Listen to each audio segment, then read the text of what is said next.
Yeah. First day on the job, right?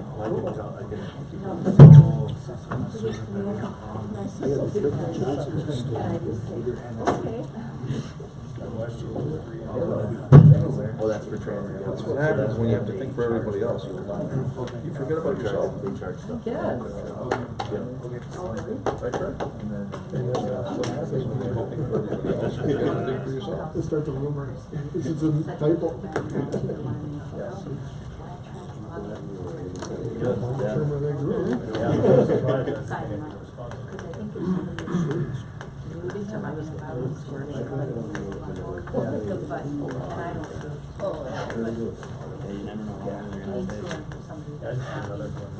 Yeah, just a reminder, sneak into the mics, I get some comments about not being able to hear. We're going to call this meeting to order for January 28, 2019. I pledge allegiance to the flag of the United States of America and to the republic for which it stands, one nation, under God, indivisible, with liberty and justice for all.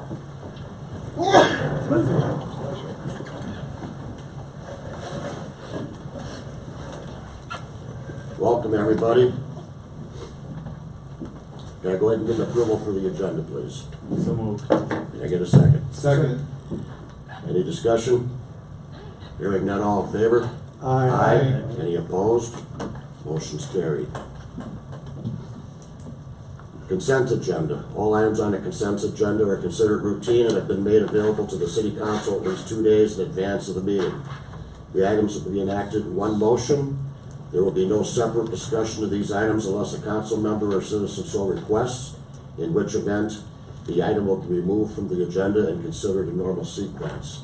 On tonight's consent agenda, we have our City Council minutes for January 14th, 2019, the resolution approving our disbursements through January 28th, 2019, surplus equipment declaration, temporary liquor license, tort liability waiver, and the capital lease request. Can I get a motion to go ahead and approve the consent agenda? So moved. Is there a second? Second. Any discussion? Hearing none, all in favor? Aye. Any opposed? Motion's carried. We now have a public hearing for the Small Cities Development Grant application. Sorry about that. Is there anybody here that would like to go ahead and address City Council for our public comment segment? Please take the microphone and address who you might be, please. My name is Corey McIntyre. I'm a resident here in Sueur. I'm here actually because I'm required to by my professor. I'm working on a master's degree in public administration. So as part of that, I need to see the different aspects of local government. I just want to introduce myself to you guys in the community, and that's all I have. Well, welcome, Corey. Good luck on your program. Keep us updated how it goes. Okay. So now we have a public hearing, Small Cities Development Grant Application, or deed. Can I get a motion to go ahead and open up the public hearing portion? So moved. Is there a second? Second. All in favor? Aye. Any opposed? Public hearing is now open. Hello. Hi, good evening. Thank you, Mayor Haig, members of the council. I'm happy to be here this evening. My name is Chelsea Elger. I'm with the Southwest Minnesota Housing Partnership, and we are working with Monica and the HRA to write the Small Cities Development Grant for the Hillside Court Apartments just a few blocks over. So at your last meeting on January 14th, you passed a resolution adopting a citizen participation plan. In that, you indicated you would hold a public hearing tonight and that we would go over several items that the public may be interested in. So I'm going to list those and I'm going to go through them briefly, and then if you have any questions, please do ask. So of the items that we are required to go through, we're going to look at the proposed activities, the benefiting location, the overall cost and proposed financing for the improvements, a potential implementation schedule, and I'll talk a little bit about why we're calling that potential at this moment, past performance in carrying out any community development block grant responsibilities, which is the federal program that the small cities funds come from, and then whether there may be any historic or potentially historic buildings in the targeted area and how we would intend to address those. Also in the citizen participation plan, you had indicated that formal notice would be provided, which it was, and posted in places frequented by the public, and I believe it was posted also at the property. So if there are no other questions, I will get into the summary of the program. So you have made preliminary application to deed that was accepted, and you were invited to make final application to their Small Cities Development Program.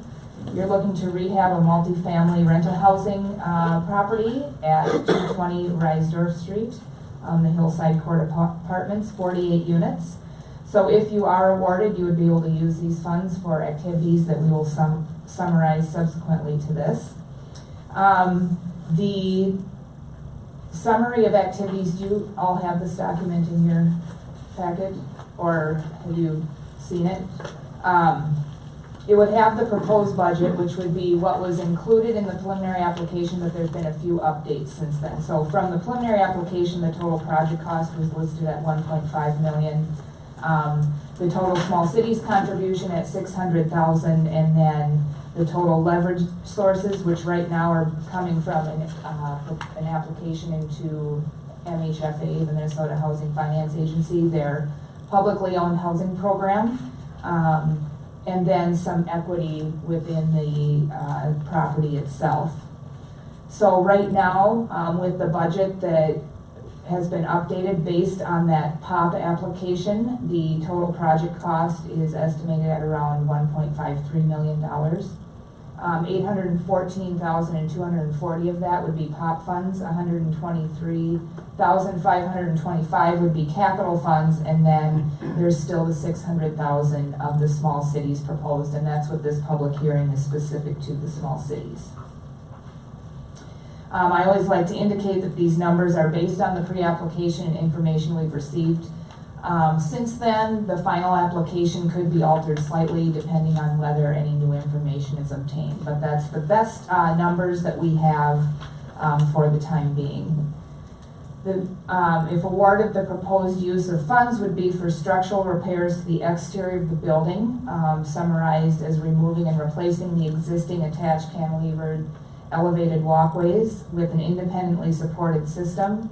And then I also understand the air conditioning openings will be abandoned and infilled with air conditioners relocated or walls restructured to accommodate the air conditioners.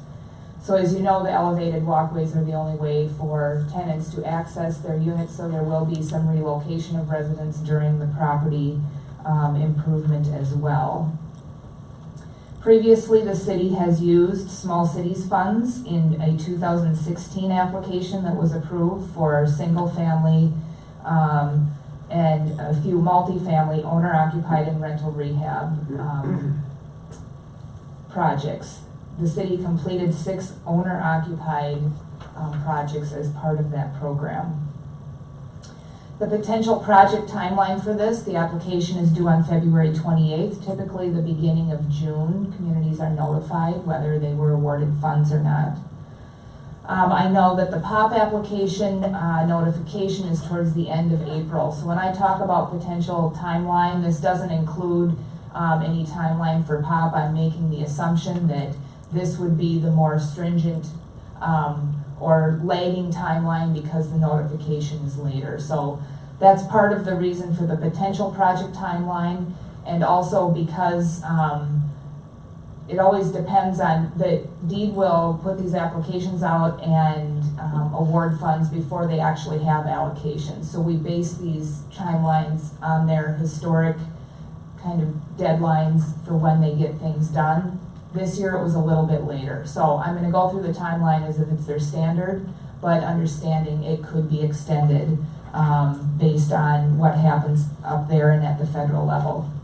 So June 2019 awards are announced. Typically in that June to September range is when a lot of the early administration items are happening. So there's small cities trainings that The city and the administrators will attend. There's environmental review, agreements that need to be put together, grant agreements between Deed and the community, and then policies and procedures, which the grant administrator assists with all of those. During that time, you can develop plans and specs and go through the bidding process. You just can't award anything that would be used for small cities before those grant agreements are in place. Again, typically this happens in September. This past year it didn't happen until November, but we'll be optimistic and say hopefully by September those would be in place. So you may be able to award a project if you go through the bidding process when you're going through all of the early administrative items by September or October. The other alternative would be perhaps you want to wait because you're hitting winter at that time and do plans and specs and bid over the winter, and then probably looking at potentially a spring construction. I understand based on the plans put together before, they're looking at about a 4-month process.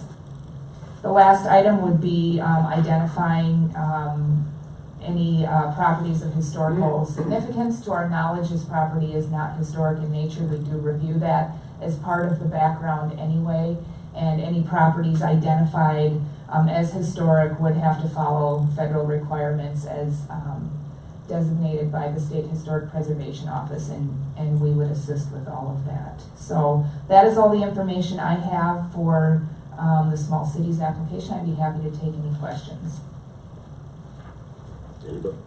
Anybody from council have any questions for Chelsea?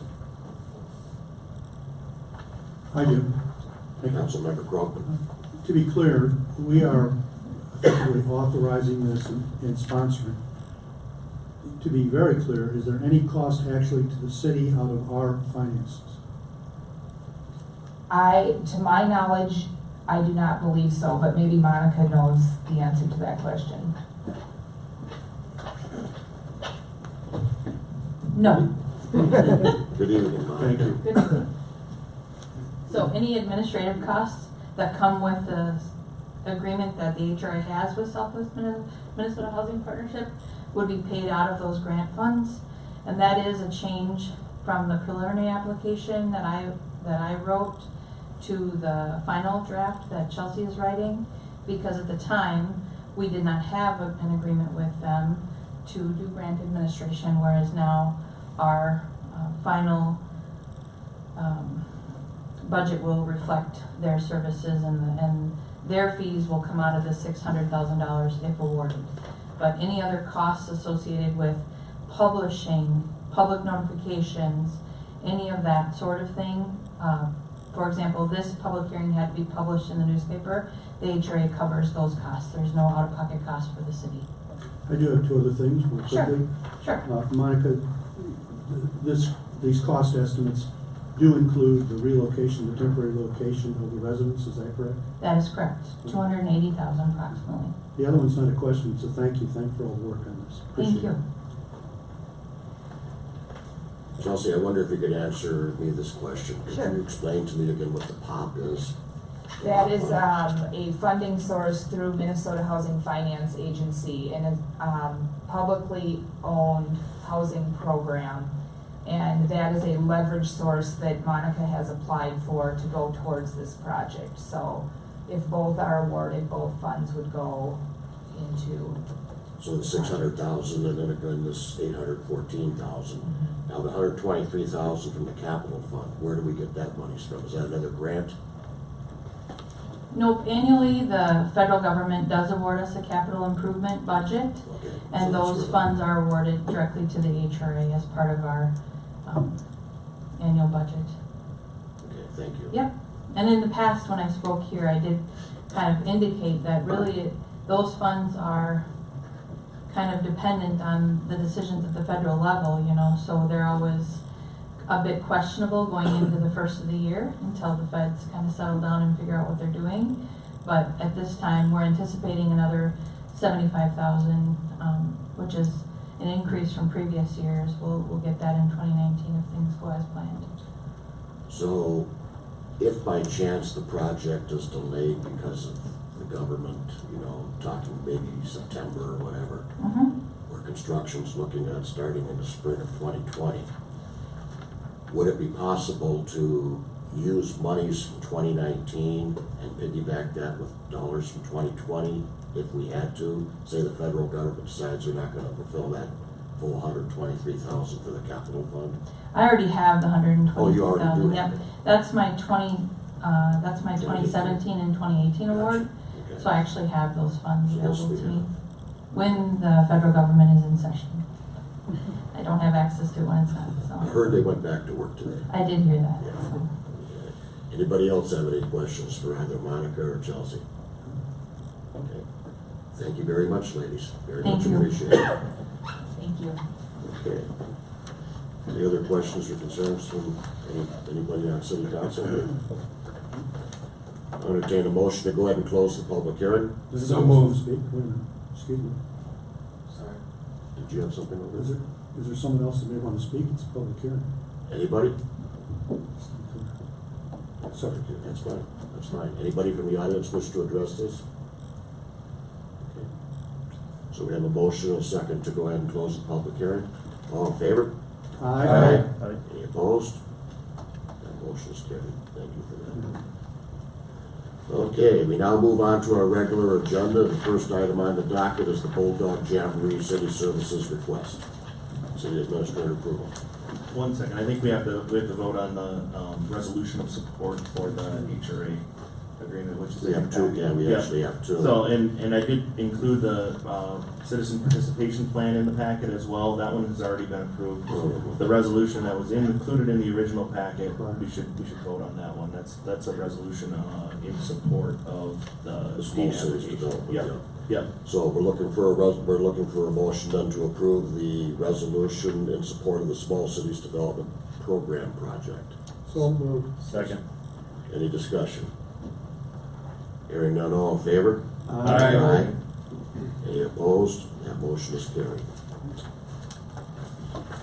Okay, so now, Bulldog Jamboree City Services request, Mr. Kruger. Mayor Hague, members of City Council, before you is consistent with what we've done with other requests of this nature. This one's a little bit different as it involves the community center. But we do have a representative from Bulldog Youth Hockey to talk about this. I can give a little overview. What's been included in your packet. Essentially, there is an event, Bulldog Jamboree, which is held on February 23rd. This is something that's happened in the past. And what has been done is the ice arena rental, the America Room rental, the loft rental, and the gymnasium rental have been all waived for this event, along with the staff time required to maintain the number of people that are in the facility. That includes some maintenance workers, lifeguards, office staff, and we do offer a entry to the pool for half of what the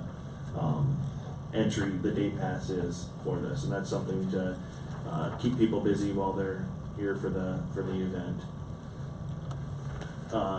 The table that you'll see here is the estimated cost, and we've run this by Bulldog Youth. I think the president, I believe, looked at this and said, yeah, these numbers look like what's adequate for the operation of that one day.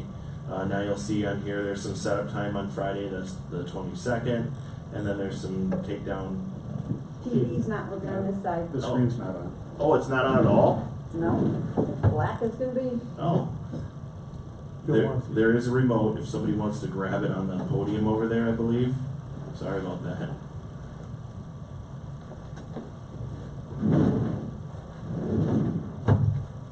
Nope. Is there a power button? I doubt there is a power button. I just had, no, right there, Mark. Oh, sorry. I think it's going. Yep, here we go. Sorry about that. If that happens again, let me pull right away. Stacy usually turns it on. I know. Thanks, sir. Wow. So I'll go back to the first table. So this is the estimated cost for the basically the facility. This is the estimated cost for the staff time associated with the request. The total request is, estimated at $3,346.50. We do have a representative from Bulldog Youth Hockey to answer any questions as indicated in the packet.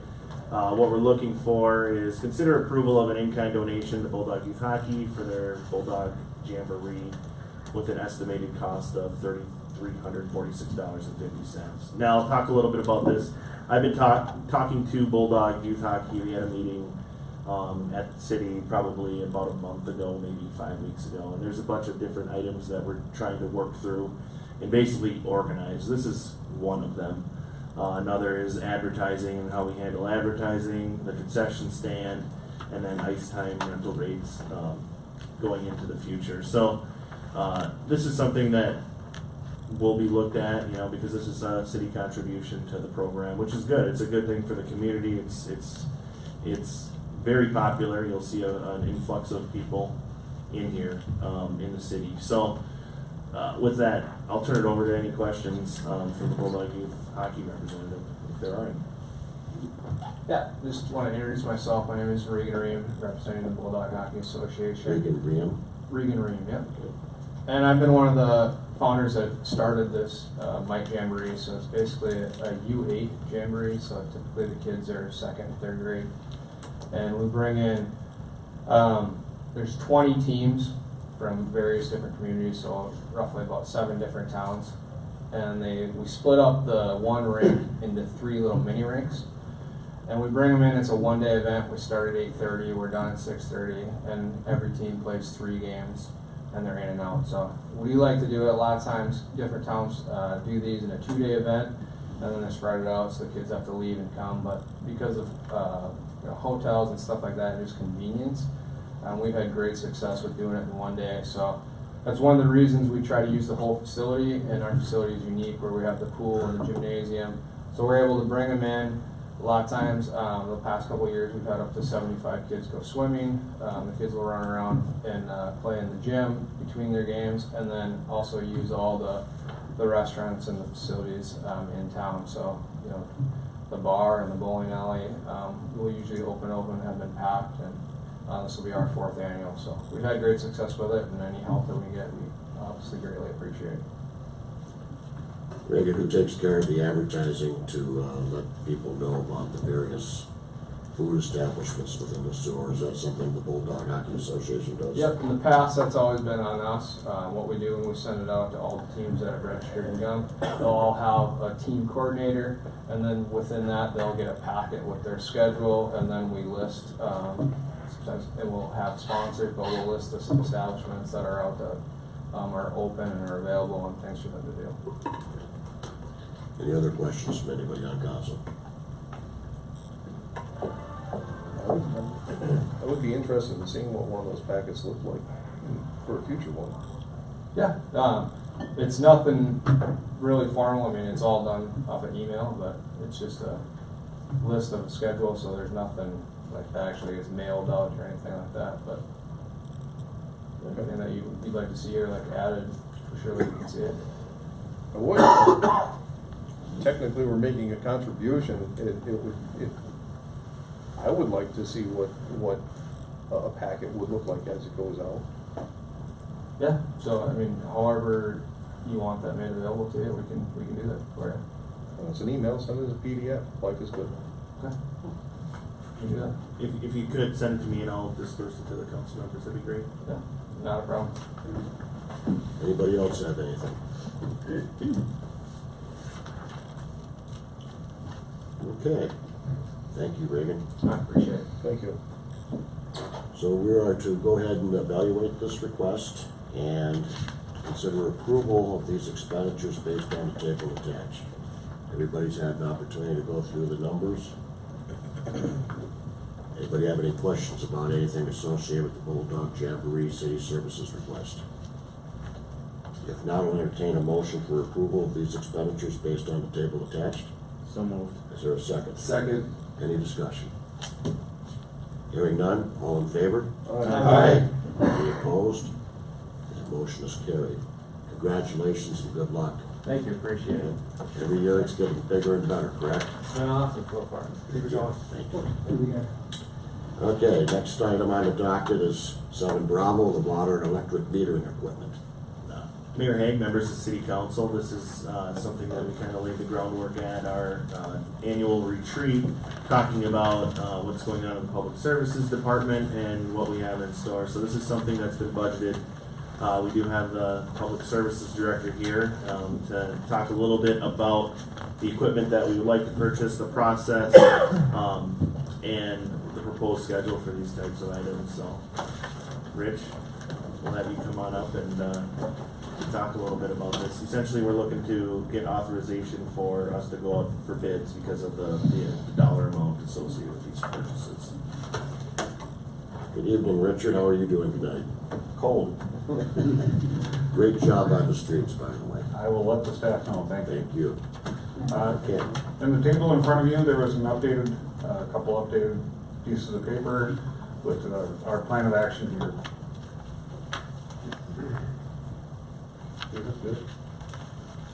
So, metering equipment, we're looking to replace all the water and electric meters out in the city, not to include our 2-inch water, 3-inch water, 4-inch water. Those would be made. The radio transmitters would be replaced. All the electric meters themselves would also be replaced. I know we talked a little bit about this. There's some good pros for it. Staff has had some time to look at some internal, options that will be available for staff, that will be available for customers to interface better with their equipment to see what's going on better. So, what we're here tonight for is to try to ask council to approve us going out for bids. In Wednesday's paper, the first publication of the request for bids can be available. That would allow us to have bid opening here February 20th, and that would allow us to come back at the February 25th meeting for council to award the bid to move forward. Estimated cost of the entire project is the $1.3 million. The funding source, we're looking at a 15-year capital lease. The water meters have a 20-year warranty. The initial interest rate estimates we're seeing are under 4%. And again, the action request, we're just asking to go ahead and advertise for bids for the purchase of the meters, the installation of the meters going forward. Any questions? Councilmember Families. Can you talk on what the technology of these meters actually is and what the benefit of that technology is for the citizens, please? The big benefit is going to be the almost real-time reporting, where they will do 15-minute readings, and then it'll send that data over the airwaves into a system where they can get readings updated on the average every hour. So every hour they can see what their water meter is doing, what their electric meter is doing. They can go in, they can set limits in the customer portals that could say, I don't want to go over, if it's a 3,000 gallons per month, I have a household limit, 100 gallons per month, I want to get a text, I want to get an email, it will do those monitors for you. And the big one to me is every customer will be able to see their real daily usage every single day. What does that require? Is that online access, I take it? All customers will need just a web portal, or there are smartphone applications. Or if someone doesn't have that, they can check with city staff? They can call city staff and city staff can look. Go ahead. Rich, does this allow a customer to curtail use at high peak times to save energy? Or is this something we have to have external to this?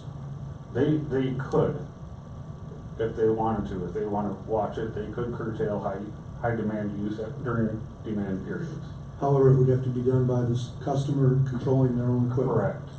As opposed to externally having someone shut it off. Yes, we are looking at programs for shutting off, air conditioners, electric water heaters, going into those directions once we get this technology in place.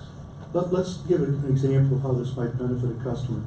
somebody has a water leak in their home, and I know a few people in this room may have, okay, what would this do for them? If they have the threshold set, and there's other thresholds that the city can put in, and as administrators, the one I personally like, any residential account should have a 24-hour flow alarm. If your meter register increases every hour for 24 hours straight, you get an alarm. Doesn't matter if it's 10 gallons every hour or 100 gallons. There's not many residential houses that use water 24 hours a day. Does it pick up on anomalies then, or what exactly happens? On the electric meters will pick up electric anomalies. They will pick up undervolts, overvolts. They will report outage areas. So if the outage is in an area versus just one house, it will be able to tell the electric crew what to look for. As Newell, as Councilmember Krugman was alluding to, on December 20th, our ADT service alerted us to a break-in, and it wasn't a break-in, it was the ceiling falling. And the ceiling fell from our kitchen on top of everything, and that was the result of 76,900 gallons of water. Having a meter set up so that it would alert us going beyond what that would normally be, would be somewhere between 300 and 500 gallons in cycling. We could have done something immediately instead of 3 days worth of water time. The benefit isn't just for, obviously, the almost $1,600 bill, but it's also a waste of water, and it's a waste of treatment and so on that goes through our wastewater treatment plant. And any person in this city that has had a toilet that is running or leaking that they didn't realize, and you get a big bill, this can help with that type of stuff. So I can see where I would have benefited from this in last month. So just to be clear, the simplicity of this basically is that if you're somebody that's using 3,000 gallons of water a month, you're basically setting it up so if by chance you happen to go over 100 gallons a day, 30 times 100, the customer would get an alarm saying, this does not look right. You might want to investigate what's going on. Correct? You are correct, Mayor. Okay. If they set up that in their customer portals, Okay. which we're city talking staff would smart know, system here. would also be able to help them along to get there. Perfect. Okay.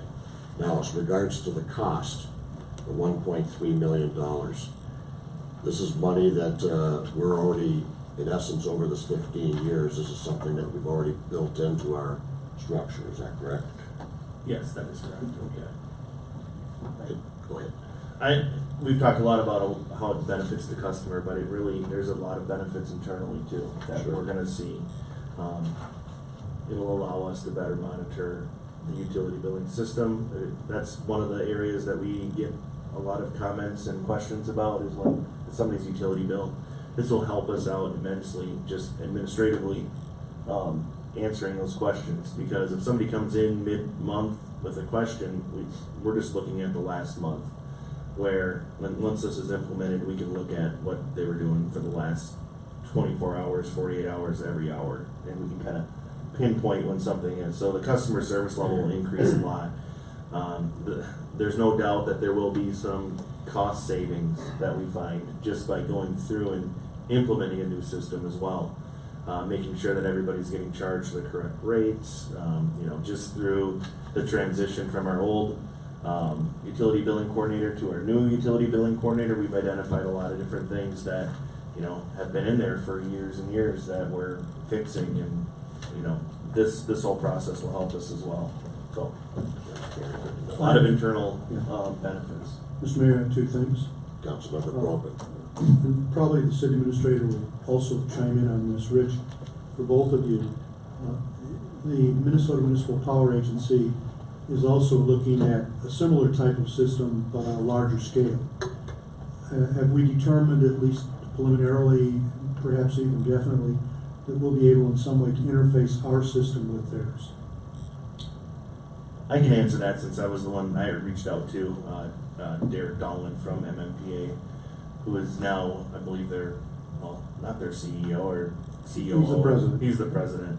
So, they're in the preliminary stages of trying to figure out what they're going to use as far as their platform goes. The platform that we're proposing to be used is very up to date, and there's no doubt in my mind that they'll be able to tie in with this. I don't think we're going to get to a place where everybody in MMPA has the same meters, because depending on who the person is that's recommending it, you might have a preference one way or the other. There might be meters that have been installed. There's some group that you've been with for a long time. But the big thing is that the data will be accessible. What we're proposing is this data will be in the cloud. They'll be able to tie into that database and look at it. Now, what Newell is alluding to is that they want to be able to limit the demand at certain times of the day as well to save money. They were talking about doing a large, like, energy-wise program where they tie into your water heater or your air conditioner or something like that, and during peak times when energy is very expensive, they'll limit those items, and then they'll be able to bring their demand down, and the savings will be there for the customer. Now, these aren't mandated programs; these are volunteer programs. So, the one that I'm signed up for, with my water heater, I get $10 a month, and they can turn it on and off whenever they want. I've never noticed it, but it helps them manage their demand loads throughout the day, especially in the summertime. To be clear, so everybody understands, at certain times of day, MMPA, our wholesaler, and there's 12 communities in the system, has to pay more for power because it's under more demand. And so this helps average that, if you want to call it that. It actually gives a savings to the customer too. Go ahead, Councilmember Families. Jasper or Rich, could either of you please talk about the last meters that we had installed took 6 years, and as I understand it, we have a number of different models. Can you speak about the new meters, how they mesh together, and how long it's going to take to install? Rich can go ahead and answer that one. The new meters has a 3/4 inch, or sorry, a 5/8, 3/4, and 1 inch meters we're all going for one brand of meter. And they'll all be, not just those meters, but all of our water meters, we want to be a magnetic type meter, so there is no moving parts inside. We want to get down to where we just have 2 types of water meters out in the field. One size for each size. One brand for each size. The electric meter side, we want to go to one brand for all of our single phase, one brand for all of our 3-phase. Currently, we have about 5 different brands in our 3-phase electric meters out in the field. So, and I can give a little history about the previous history. I believe that the rollout took around 6 years to do with the previous rollout. This one we're proposing, once it's approved and awarded, it should be 3 to 4 months. We're going to contract it out and get it done. We ran into issues with meter vendors going out of business, being acquired. So there's 5 different types of 3-phase electric meters out there. There's 3 different kinds of 1-inch water meters out there. So there's just a mishmash of different types of meters out there right now. It makes it very difficult to manage all of them through one piece of software. So this would just make everything consistent. These meters, Rich alluded to, they're non-mechanical, so there's no spinning parts in it like our current meters. They're all magnetic based. So they will last 20 years. That's the warranty period on these, is 20 years. So if anything malfunctions within that 20 year, that's just for the water meter. The electric meter, it's once they're set up and they work, the warranty's pretty much over, because there's all kinds of other outside factors that could blow a meter. But these are very, very neat. They're almost cutting edge, but they will last a lot longer. They have a longer lifespan than the mechanical meters that we currently have. To be clear, we own the meters. The city of Sueur owns the meters, right? Yes, the current, yep. Well, technically, If you build a new house, you buy your meter, but you have to buy it from Sueur. Okay. So, Is there an opportunity to go ahead and take these meters that we're gonna be replacing and perhaps sell them to another community to maybe recoup some monies? I don't know. I'm not sure if there's a market. Rich maybe knows. There is a market for that, but it'll raise the cost, raise the price of the bid substantially for whatever the contractor to keep track of that, to get it back to us, make sure it doesn't get damaged in any of the processes. It's a lot cheaper if you just tell the contractor and put right in the specs, you take whatever you take out. It's your responsibility from there. Gotcha. So if they feel this is a good meter, they know their market for secondhand, they wanna save it, they know it. If they don't, they know the price of scrap, they go. Okay, let's walk through the timeline again. We advertised in the newspaper on the 30th of January. We opened the bids on the 20th of February. Approximately when would the project start, what month, and we're looking at having this completed before the end of 2019, I'm guessing. Correct. So the council, so this is, what we're looking for tonight is just authorization to post this stuff to go out for bids.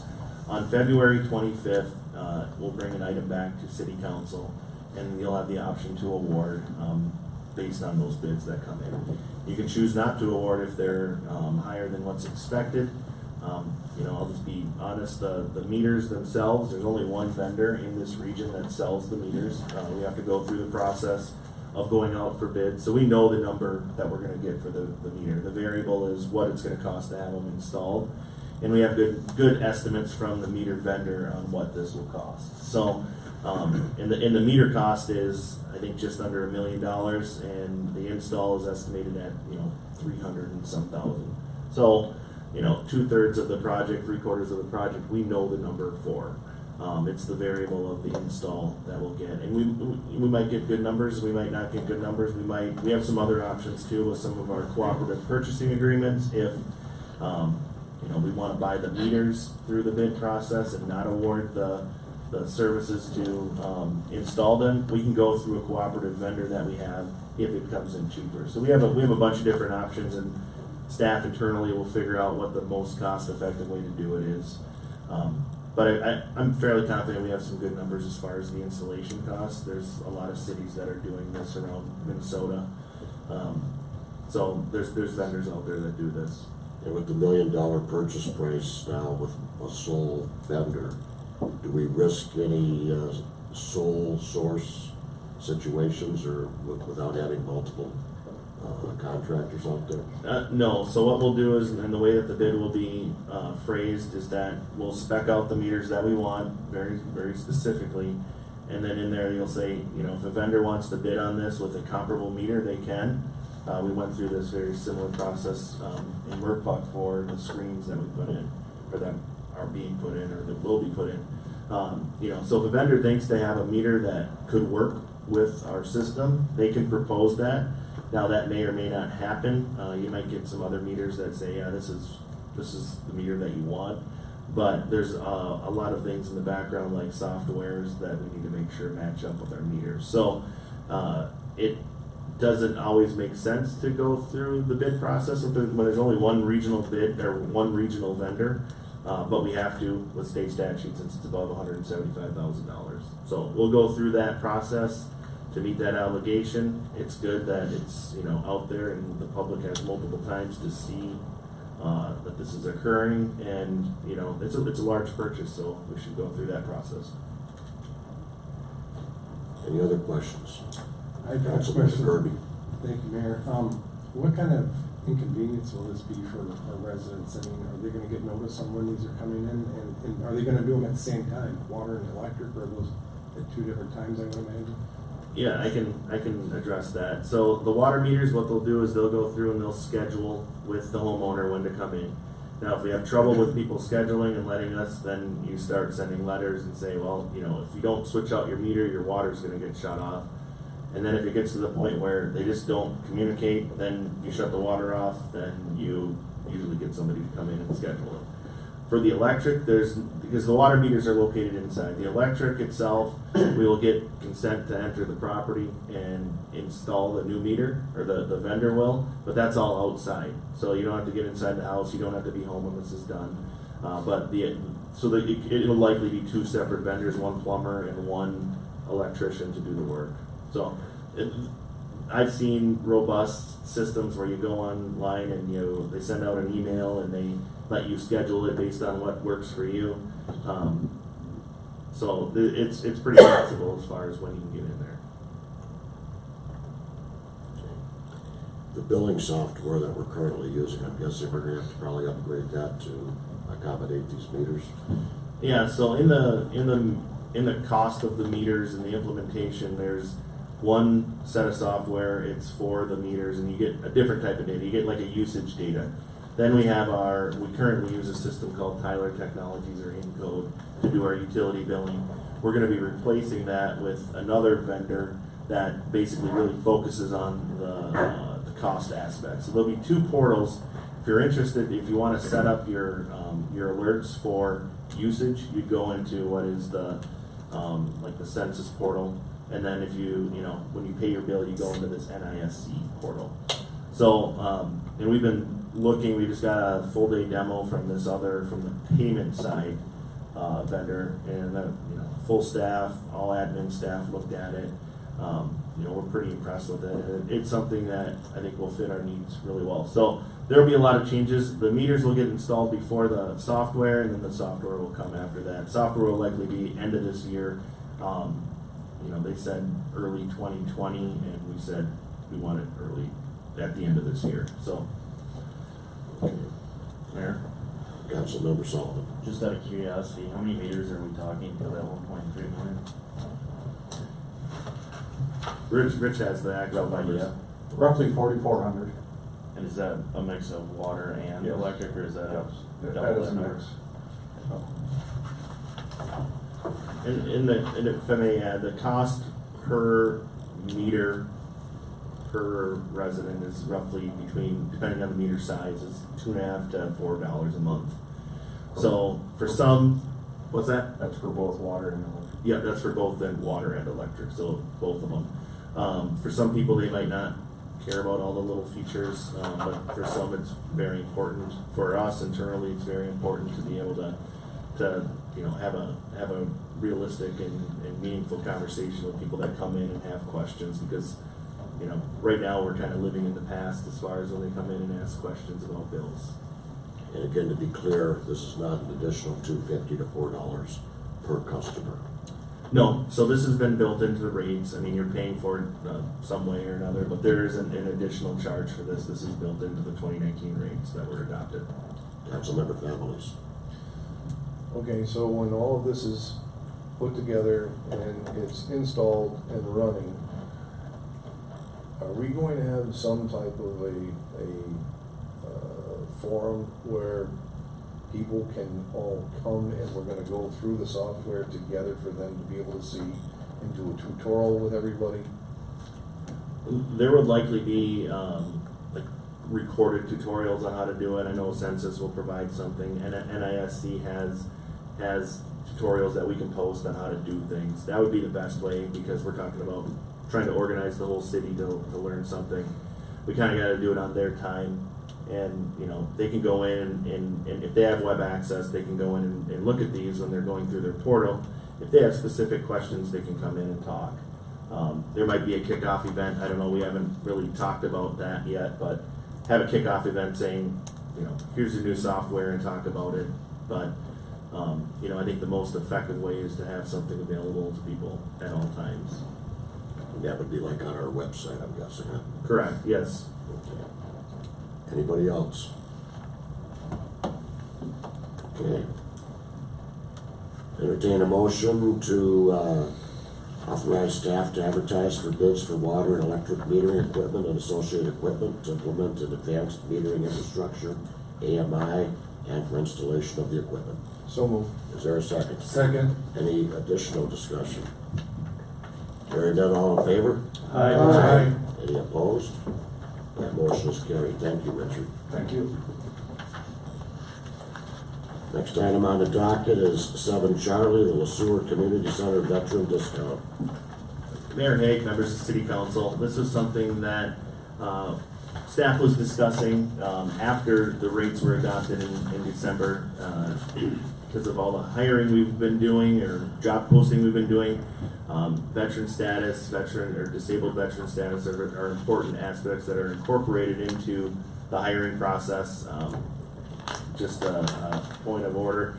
They basically, if you're a veteran or if you're a disabled veteran, you get extra points. So if you're a veteran, you get 5 points added onto your application when it's scored. If you're a disabled veteran, you get another 10. So you get a total of 15 points added to your application when you're first scored. So looking at that and talking to some members of the community that have had memberships at the community center that are veterans, we felt this was a timely thing to bring forward. What we're proposing is to implement a 15% veterans discounts for all membership levels at the Sueur Community Center. This would only affect memberships. It wouldn't affect any day passes or personal training. Those are two items that are kind of a la carte if you choose. So one of the questions that I've gotten from City Council is, what is a veteran? How do we define what a veteran is? Because it could be a lot of different things, based on what's going on. So state statute's very clear as far as what a veteran is, and I can read this. The word veteran, as used in Minnesota state statutes, except in sections 136F.28, 196.21, and 243.251, means a citizen of the United States or a resident alien who has been separated under honorable conditions from any branch of the armed forces of the United States after having served on active duty for 181 consecutive days, or by reason of disability incurred while serving on active duty, or who has met the minimum active duty requirement as defined by Code of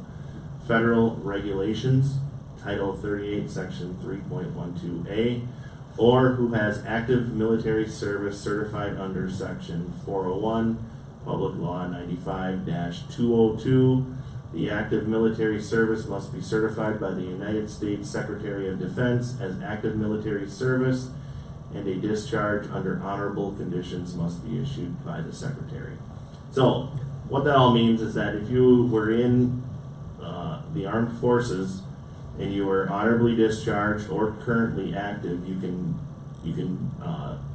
access this discount. There's various ways of doing that, of checking ID that we will incorporate.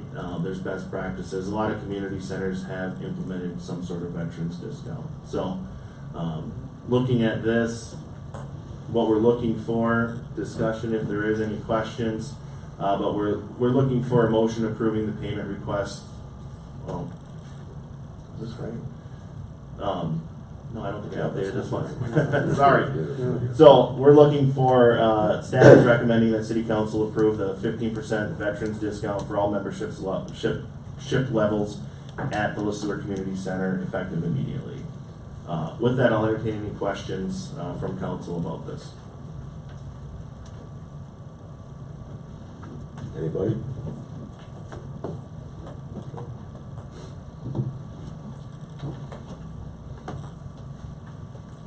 Entertain a motion for an approval of 15% veterans discounts for all membership levels at the Sueur Community Center, effective immediately. So moved. Is there a second? Second.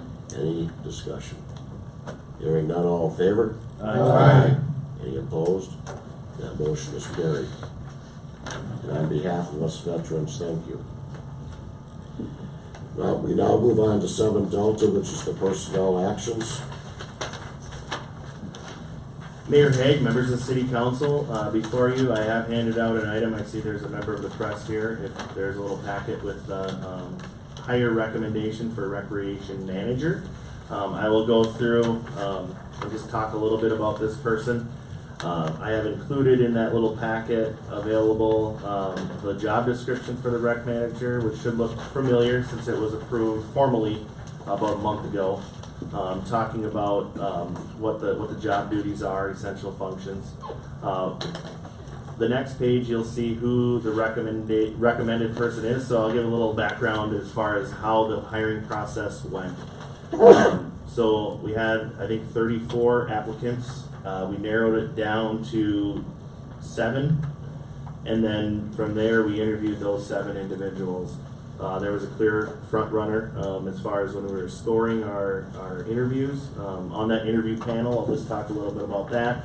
It was what I consider the leadership team, the directors for the city of Sueur. We had Police Chief Bruce Kelly, Public Services Director Rich Kachera, HR Director, City Clerk, Communications Director Stacy Lawrence, Community Development Director Samantha DiMaggio, and myself on there. So, and what we do is we come up with, I think we have 10 questions, 8 or 10 questions, and then we score them for each individual. The interviews took roughly between 35 and 40 minutes, it seemed, every time we interviewed, and we got these all done in one day.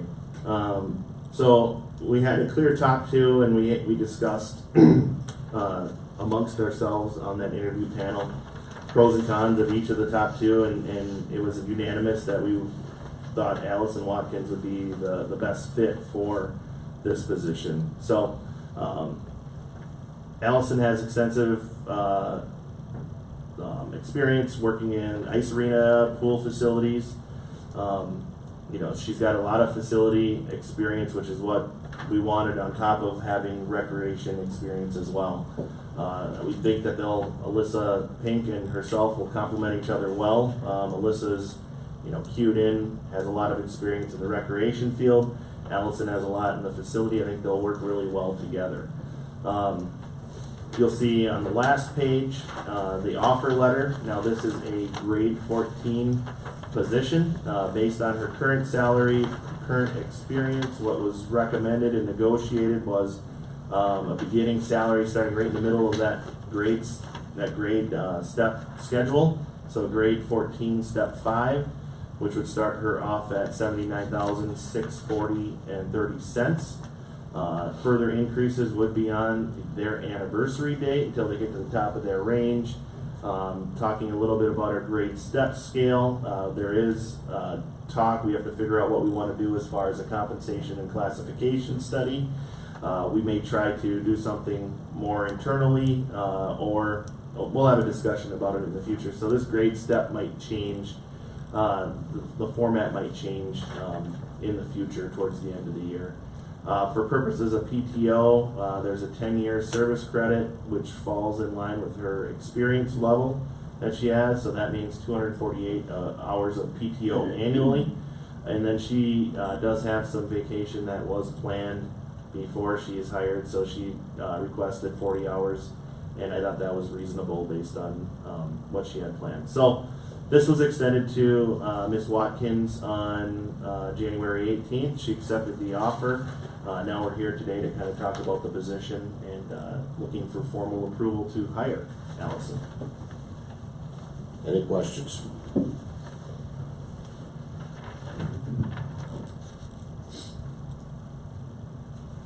Everybody had the opportunity to go ahead and read her qualifications. Give me a look this way when you guys are ready, and we'll move on.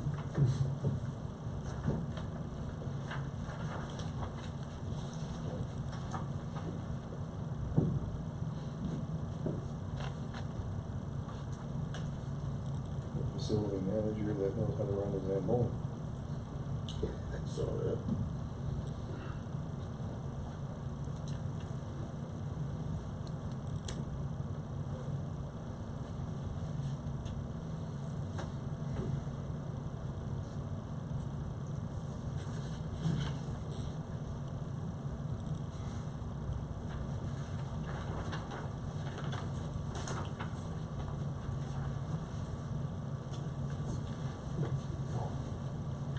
I do have a question.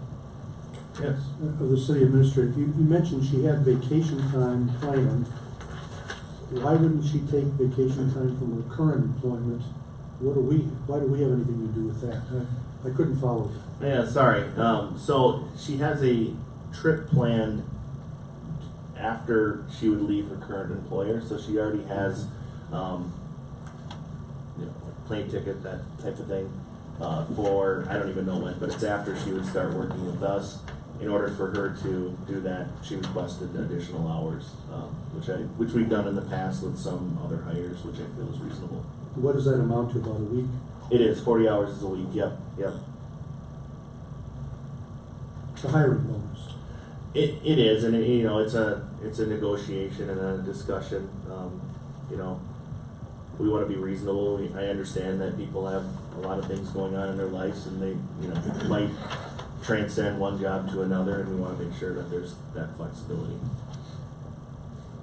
Mayor, Councilmember Sullivan. so just to piggyback on that question, is that 40 hours in addition to the 248, or is that preloaded out of that 248? Yeah. So the 40 hours will be when she starts. She'll have that as a balance. The 248 is accrued bi-weekly, so she'll earn whatever. I think that's 10 hours every 2 weeks. So that'll start accruing. So you know, after 2 weeks, she'll have 50 hours. After 4 weeks, she'll have 60 hours. So it's a change from what was done previously 4 years ago, where you get a lump sum of 248 hours or whatever it was at that time. So, but she'll start accruing at that rate of 248 hours per year. So essentially, the first year she'll get 288 hours. Correct. Yeah. Any other questions?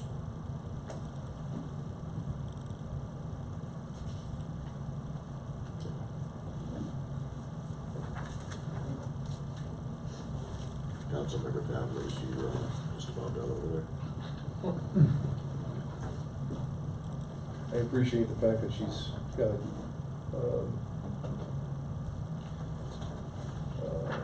she's got skills in marketing, which has been something that we've been saying all along as far as the community center. How big was the facility that she was managing before? Which one? Yeah, well, okay, so I saw Northfield, Ann Arbor. and Ann Arbor. Ann Arbor was quite large. About 100,000 there. Yeah. In Northfield, it was just the ice arena, very similar to our ice arena and outdoor pool. How many employees do we have at for the community center now? Full-time employees, we have, we have an admin assistant full-time, a rec coordinator full-time. This would be the third full-time that's directly related to the community center. We have some maintenance staff that works there periodically. I would say probably 48% of their time, 2 of them. And then we have a whole bunch of part-time people, lifeguards, office staff, things like that. So I'd say 4 FTEs, and then if you take into account part-timers, there's probably 45 of them. But that varies throughout the year. You'll get more in the summer, and then some will go back to school. So Falls right in range with what she's been doing prior to. No, I'm all right. Okay. I'll entertain a motion for the hire of a recreation manager. So moved. Is there a second? I'll say. Be specific. Specific Allison B. Watkins. We got a motion and a second. Any additional discussion? Hearing none, all in favor? Aye. Any opposed? That motion is carried. thank you very much. I'll give a little update about the finance director as well, as that position was also posted earlier this year. You will likely see something brought forward to you on February 11th at that meeting for that position. So I'm hopeful we'll get the candidate that we like. We're just kind of going through some process. So you'll hear back on the finance director on February 11th. Okay, we now move on to Sabaduco, which is the Sueur Municipal Airport Commission appointments. Mayor Hay, members of City Council, before you is the proposed appointment of Mr. Scott Slater and Jack Roberts for the Airport Commission. At the retreat on January 19th, they both indicated that they would like to be considered for this position. They are on other boards and commissions. Scott is on the Planning Commission, and Jack is on the Planning Commission, Charter Commission. So Scott's term would go through 2019, so it would be just this year. If he enjoys it, we hope that he would reapply and continue on if he is appointed tonight, and Mr. Roberts would go through 2020. This would get us to have one member, Daryl Colden, whose term expires in 2019, and then these two individuals along with Newell. Now, we had a discussion internally with Newell, or Councilmember Krogman and Mayor Haig and myself about the city code that authorizes the airport commission, and there is some contradictory language that we will clean up. In one section, it says that there's 5 members, including the city council appointee, who the city council appointee is the chair. In a section that was updated in 2011, it describes what one could interpret as having 5 members of the public and the chair. So we'll clean it up. Council will have the ability to give input about that. Just internally, or my preference is for our boards and commissions to have an odd number of individuals. It just makes clarity of votes more clear. So that'll be coming to city council in the near future. We'll update that via ordinance. It is in city code, not charter. So To be clear, the second time where it looks like there might be an additional member was an action to stagger terms. And they had different, they started in 2011, how they would be staggered for various years. And it seems to have added a member all of a sudden. So we're getting that straightened out. yeah, and we've learned a lot about the airport commission over the last couple of weeks. Newell being the appointee, the council appointee, he is the chair, and he is the chair for the life of his council. For this term. For his term. So, yeah, with that, I'll entertain any questions. Otherwise, we're looking for a motion to appoint those 2 individuals to the airport commission, and soon after that, we will start scheduling meetings and hopefully start meeting. There's a lot of stuff going on out there. Mayor?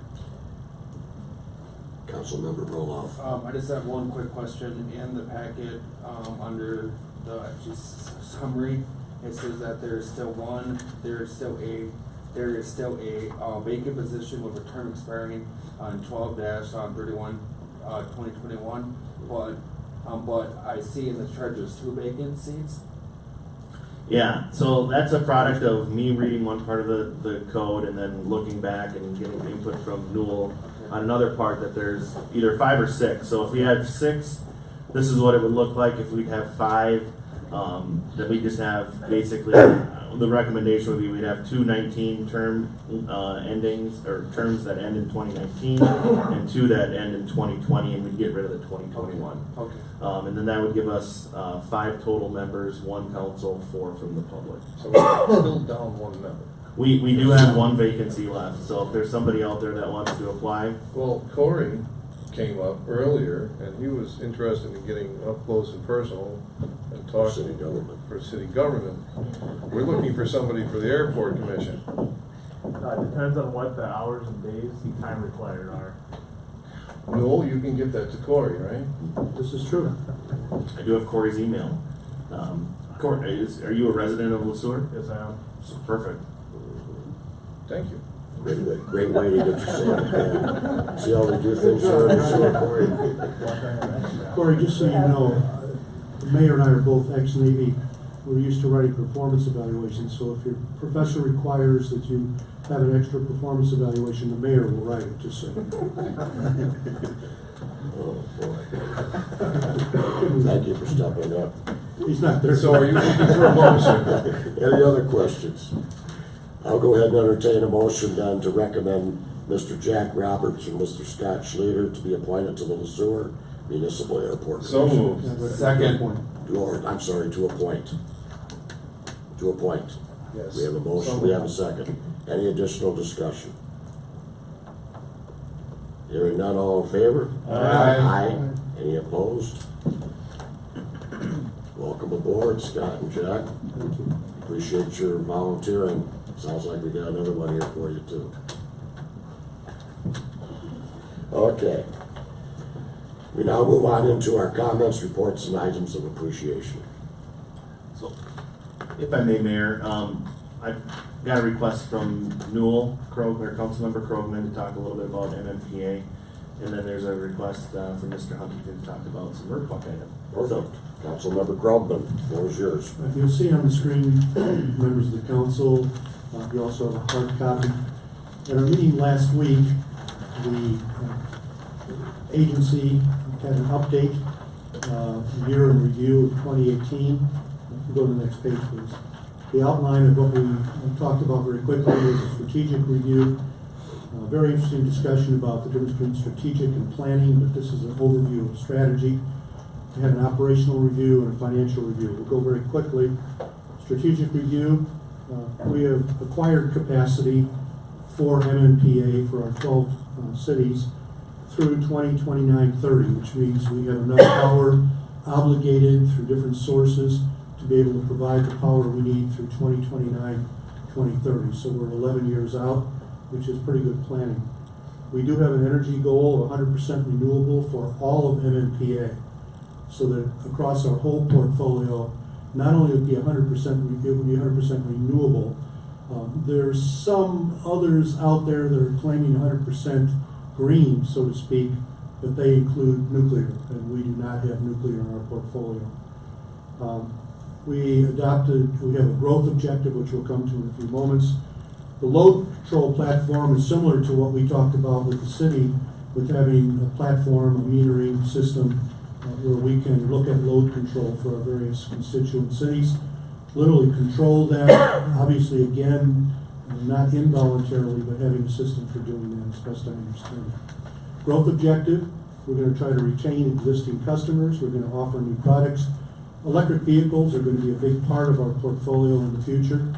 It's not as much as you might think. One of the estimates, for example, would be that by 2030, about 30% of new automobiles being sold will be electric vehicles. That doesn't mean the whole market will be electric, because you'll have existing vehicles out there that are not, so you'll probably have about a 15% overall use of electric vehicles. I think that's a very conservative estimate, personally. Interruptible, I'm not going to get into. Load control, we talked about. Adding load would be, load in terms of power means more use, more being used. So we're looking at economic development opportunities. MMPA is partnering with our cities. They'll be partnering with us to look at ways to have economic development. I can't get into detail. Some of this stuff is confidential, so we don't reveal some things to our competitors, but you can be assured economic development is part of this plan. Service territory acquisition simply means this: within the state of Minnesota, every area is a service area, and you can't cross over. One of the ironies for us, for example, is that MVEC, Minnesota Valley Electric Cooperative, I believe they are, actually is in the service area where Cambria is located. So we provide some city services to Cambria, water, correct, and sewer, but we do not provide electric. Although, as you noted, some of you, we do provide for one of their parking lots. Okay, one of their parking lots is within our service area. So we are going to try with MMPA to look at ways to acquire other service areas. You work that out with other people that have them, and it gives you the opportunity to serve within your own community. And of course, adding load would be, if we want more members, we get new members, and that's being worked on also. Okay, next slide. Load control would be to develop a platform, that's just we just talked about earlier with the city here, and that would give us the opportunity to control power usage and therefore control costs. I can't remember what this, you weren't out at the meeting, you weren't able to be there, but I'm not sure what we mean by retail products. Do you have any recollection at all? I believe it's, we've talked about offering as a service to residents the ability, let's say if somebody wants to put a solar installation on their roof, we would do that through the city. We can control that then. We don't have an outside vendor coming into the city and putting something on. You know, so that's something that somebody would like to do. You know, we don't offer that currently, but that's an option. Now, if we would go to 100% renewable energy, I mean, you could put something on your roof, but it'd be essentially the same thing. You'd be doing renewable energy that way. You could do it to save some money if the return on investment makes sense. But right now, we have interconnection agreements with people they're called behind the meter generation agreements. Right now, I believe we have 3 or 4 in the city. If we get more, we're gonna have to develop a more robust policy on this. And we might have to look at partnering with somebody or being able to provide this for residents if that's what they wanna do. The other thing is to possibly lease out electric vehicle charging stations in people's garages if they need those. You know, just kind of those, the touch points of, you know, people that want to do renewable things or have some things that are kind of outside the box. There's a market there to offer that. You know, sometimes if you have a, you know, it could be $10,000 or something to install an electric vehicle charging station in your garage, we could lease it out and then control the load as well. So there's a bunch of different products that we could offer. We don't offer them, but we're looking at it. Okay, thank you. I'm gonna go to operational review. We had a Faribault Energy Park is FEP. We had a major outage there. It was planned. It just coincided with the fact that about a week earlier than we had planned it, there was a tornado that went through. So we were able to repair from tornado damage. But in the end, we did the maintenance that was required. It's major equipment there, by the way.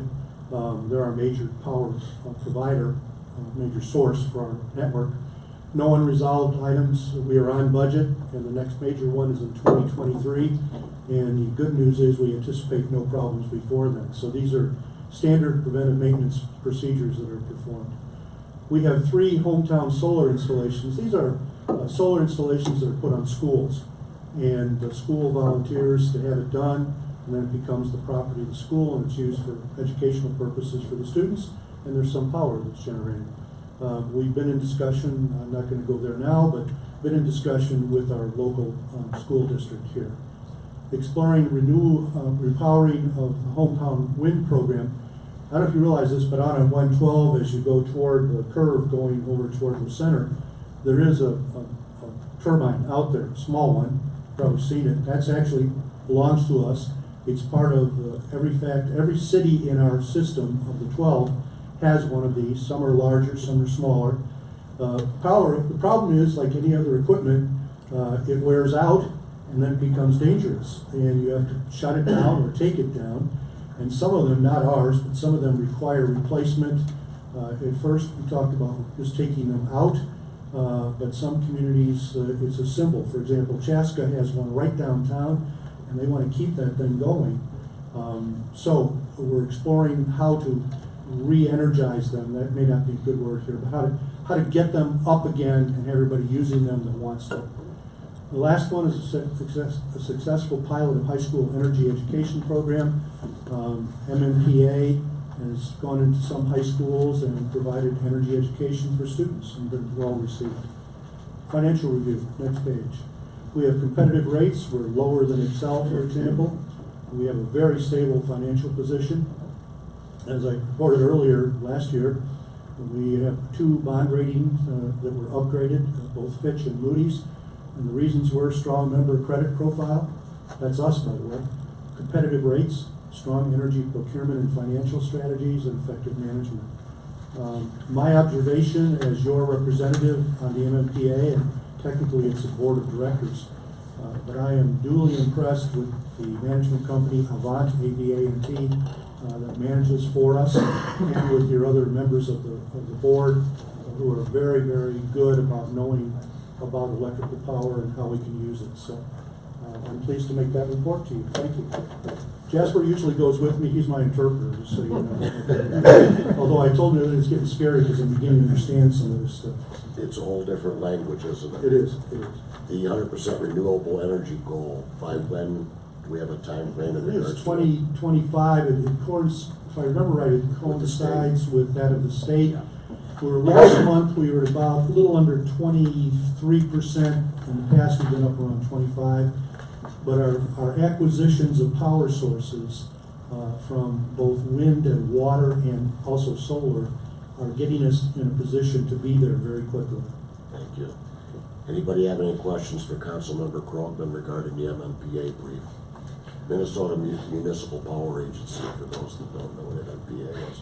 Councilmember Thabelis. Just on this, you had mentioned a few meetings ago that basically you would ask them, you've got to give me something so that I can report with. Is this the culmination of that? That's in part. I was the one that, this was presented. Some of what was in the original was so-called confidential because it's trade secret type stuff. And I simply spoke up and said, can we get this for all of our cities? And lo and behold, we have it. So that's what we're doing. The other thing we talked about, I don't want to confuse you, but the other thing we talked about, Jasper and I have coached MMPA to give us what they believe our future cost will be for the next year so that we can establish our rates. And we've been getting that early enough now that we can do that. We used to get it after we established our rates, and that didn't help us. Well, one of the major things that I've noticed with dealing with larger businesses is that they forget, you know, that what they do, they're so focused on their stuff that how important it is for the other entities that are around them, that are relying on them. And sometimes it's just asking, so thank you for asking. You're welcome. Councilmember Sullivan. Just one question for you, Councilmember Krugman. When you were talking about the wind turbine, who actually owns that here out on 112? The city actually owns it. Yeah. So are we responsible for maintenance then as well? No, it's done with them. One of the issues with wind turbine is you don't just send anybody out there to do it. And that's why they're looking at standard equipment, and when you have maintenance and so forth, it's scheduled, and the different cities can have it done at the same time. It's a two-person job always, for example. It's not a one-person getting involved with it. Ours is a relatively low one compared to the others. It's probably a third of the height of many of them. But no, it doesn't produce very much. It's more symbolic, quite frankly. Thank you. It's just a question I Yeah. hear often, so. Yeah. I didn't even know we owned it until I was on MMPA. I thought it was some farmer out there that owned it because it's halfway to the center, 40 years. The acquisition strategy that you had talked about, is that something that they're looking at doing for each of their 12 existing cities that are part of MMPA now? Or? You mean economic development? Well, yeah, you have down here the, where was it here? Service territory acquisition. It's more, not everybody's gonna be able to do it. We're not going out with 12 cities looking to acquire other service areas. But in some cases, they will assist us. And there's certain areas where it's really right, because there's plenty of room to do that in some areas. There's strange stuff that happens. I mean, other cities, for example, are like us. They got a major user that's under the city, doesn't get the income from that because of where that original service territory was. Economic development, I can't get into any detail, but they'll be working with Sam and Jasper and probably with me a little bit, but mostly with our staff, to look at ways that we can bring customers here that not only use electric power, but bring economic benefits to our city. I mean, it's no secret that there are things out there that any kind of business brings you a power use. For example, if you had a data center of some kind, it doesn't have to be very big, but it requires a consistent, good source of power. Sure. So. Okay. Any other questions for Councilmember Krugman? City Administrator. I was just going to mention about the service area acquisition. We've started talking to MMUA, which is a consultant that would help us kind of foster that process, because we do have land within the corporate limits of the city of Sueur that we do not serve. We have a right to serve that. Usually when you annex land, you also, if you have an electric, municipal electric division, you'll go after that service territory. We're going to start talking to, it's a Minnesota Valley Electric Cooperative Service Territory. We've had other members from MMPA do the same thing, so we kind of know the baseline of what this may cost the city, and we can look at what we could potentially earn. So we could look at that. We likely will later on in 2019. Anybody else? Point of order, would I be right by asking to go ahead and receive this as a official document for this particular meeting? You could, I think this is the first year we've received this from Mhm. MMPA, Oh, yeah. so it's their annual report. Well, it's not their annual report, it's an end-of-year report. There'll be an Oh. annual report in the middle of the year. Well, I think we certainly want to have a copy of this on record. So I'd like to go ahead and entertain a motion that we receive the MMPA report that was presented by Councilmember Krogman, so that we may maintain this as part of our packet for the 28th of January 2019 meeting. So moved. Is there a second? Second. Any additional discussion? Can you do that if it wasn't already, if it wasn't on our agenda? That's what I'm asking. I'm not positive about that. You can do it, we'll include it in the packet, in our archive packet, we'll keep it in there. Yeah, we'll keep it in the minutes. Okay. All in favor? Aye. Any opposed? Let the record reflect that the MMPA documents will be part of this packet.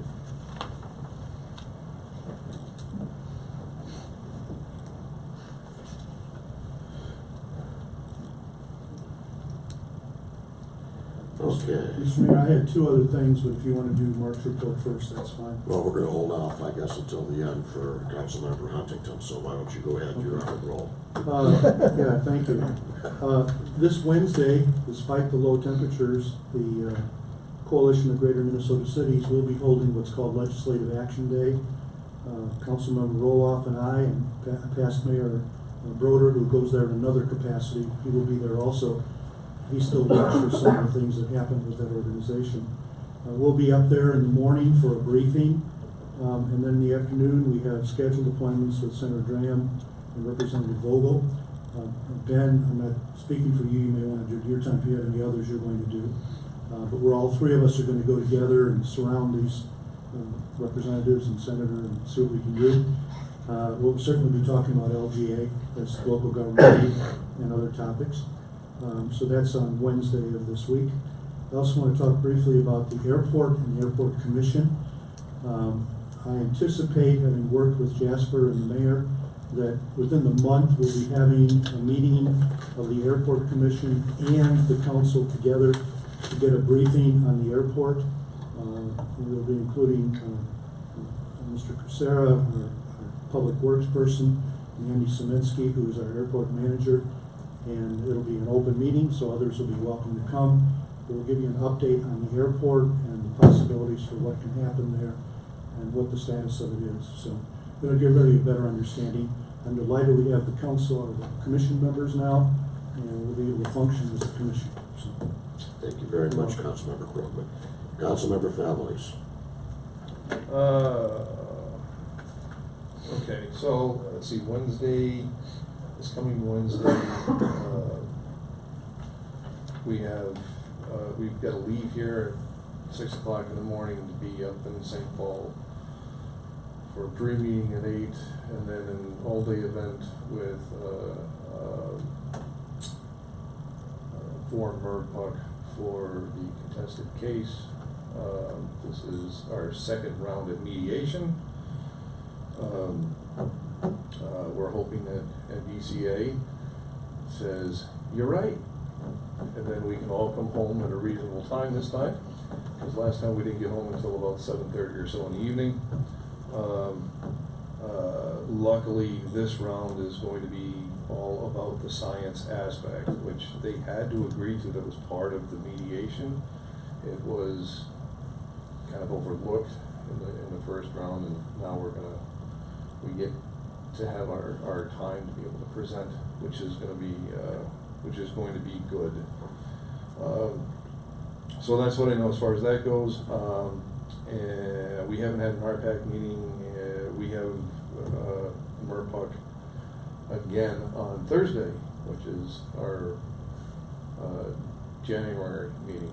We kind of moved that meeting around. Now it's the last Thursday of the month. Yeah, you want the death of any type of a board or commission, keep changing meetings. Anything else? Nope. Thank you very much, Councilmember Sullivan. Well, as Councilmember Fadley spoke to, we'll be attending this mediation on Wednesday as well. So that's gonna be a long day, I would imagine. Thursday with Murdoch, and then Friday, Saturday, I go up to Plymouth for newly elected official training. So I'm looking forward to that. That's all I got today. Oh, and thanks to city staff for putting on the Saturday session as well. That was good.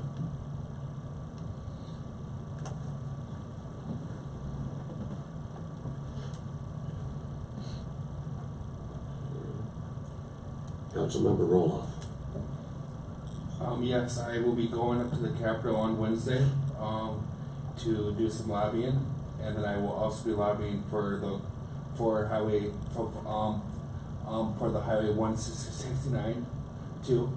So I'll be meeting with other members to discuss about the Highway 169. So that's one thing that I'll be doing on Wednesday, and then I also want to commend. I heard a lot of actually people around town commending our staff for the snow plowing. So I just wanted to pass that along. Kudos to our street department. Thank you, Councilmember Roloff. Councilmember Kirby. I don't have much to report. I want to thank Jasper for leading that Saturday retreat we had here a week or two back. That was interesting, it was enlightening, and made for a long day, but we got a lot done, I think, so I appreciate your work there. Last Saturday, I was a part of the League of Minnesota Cities sponsored newly elected officials. To be real honest, I was kind of dreading going there, but once I got there, I really enjoyed it. It was very enlightening. It's interesting to meet a lot of people there that, from various cities. I got to know a few that were sitting at my table, and what's interesting is you get to know these people kind of well in just a day or two, and they're faced with the same challenges we are. So it's kind of good to share those challenges, kind of good to share some of your triumphs together too, and just kind of visit with others. So that was on Friday and Saturday, and the weather wasn't the best getting down there on Saturday, but I made it. So other than that, that's all I have. Thank you very much. Councilmember Huntington. Well, Mr. Mayor and my fellow city council members, I'm going to be passing out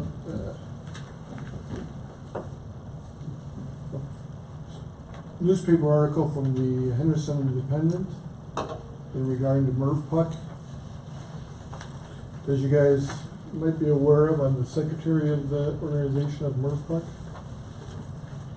And it's come to my attention regarding in the paper of one of our meetings we had a couple months ago. What I'm here to talk about is some language or some comments that were made in the Henderson paper in regard to our board, specifically the city of Henderson. What I want to do is really direct it toward the last page. Give you the article, there's a couple of things that are incorrect in it, but what we decided to do is give you an idea what was in the Henderson Independent, and I'm going to read it, what I'm going to talk about. Because a couple months ago, during a meeting, we tried to get quorum. The city of Sueur was there. My fellow council members were there. But Henderson didn't show up. And it was an active meeting where we were going to pass a budget for 2019 and a few other things, like bills and as well. And then this article came out in the paper, I'm not sure when, maybe a week after the meeting. And it says, what I want to highlight, the MRF-PUC board, which includes 3 members of Sueur City Council and Henderson City Council members Jim Wortman, Robin Gellner, and Randy Teagues, held a meeting on November 15th to approve the 2019 budget with proposed increases. Wortman was unable to attend, but Gellner and Teagues concerned that their presence would generate a 3-2 vote in favor of the budget increases, so they opted not to attend. As a result, the MRF-PUC board did not have a quorum and was unable to pass the budget. The main reason why I'm bringing this up is there's a thing called open meeting law. And they chose to break this open meeting law And I'm very concerned about this. And so I did some research legally what a person can do. I could do a file with a district court judge to have him make a decision on an open meeting law. But yet I'm asking, that is a long process, could take a long process. So there is an alternative to that.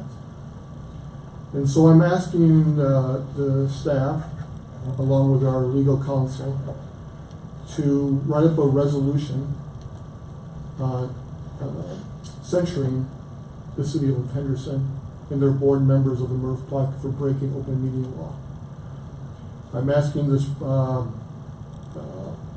resolution to be written up and brought to our next meeting on November 11th.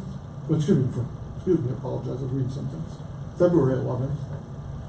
And I'm asking my fellow city council members to go in favor of this censorship against the city of Henderson. And that's what I have for you, Mayor.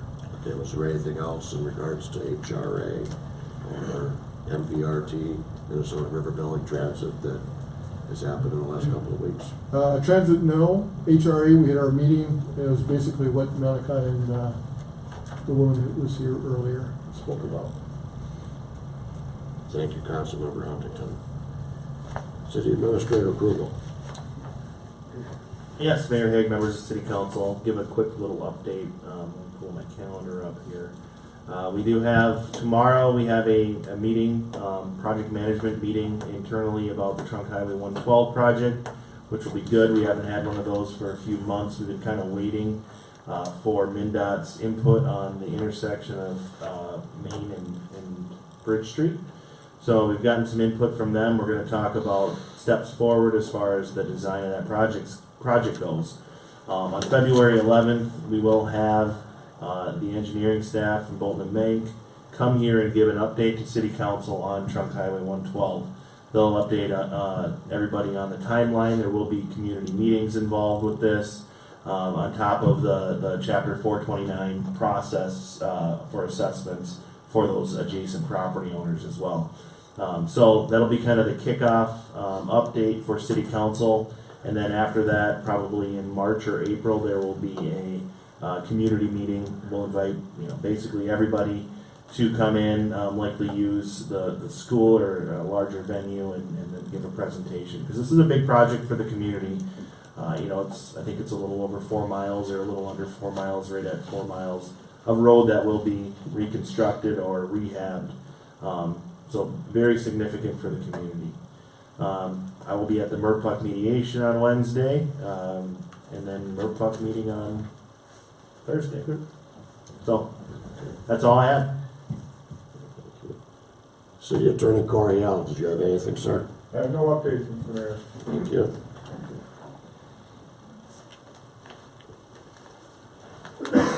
And our acting. No. You don't want to speak? No, I have nothing. Okay, thank you, Doug, for being here tonight. What I would like to say is, first off, to echo Councilmember Kirby's statement about the retreat. We spent 7 hours going through our priorities and goals for 2019 and beyond a week ago Saturday. And I'd like to go ahead and do a shout out to all on city staff for how well prepared they were to present the information to us.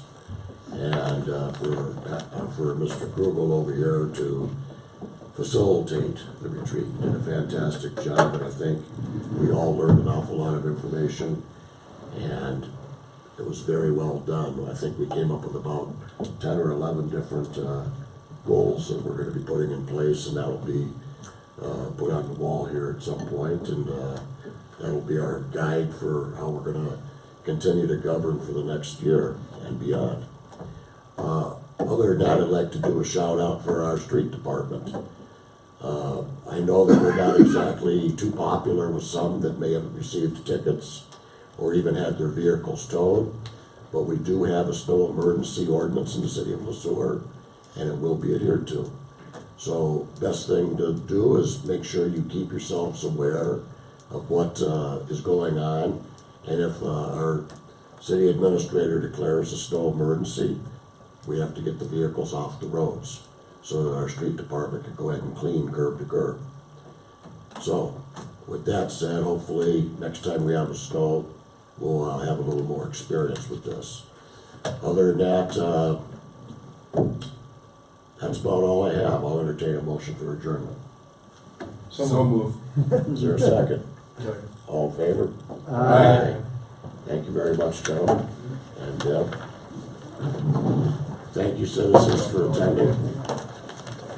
Jasper, I got a question for you. Yep.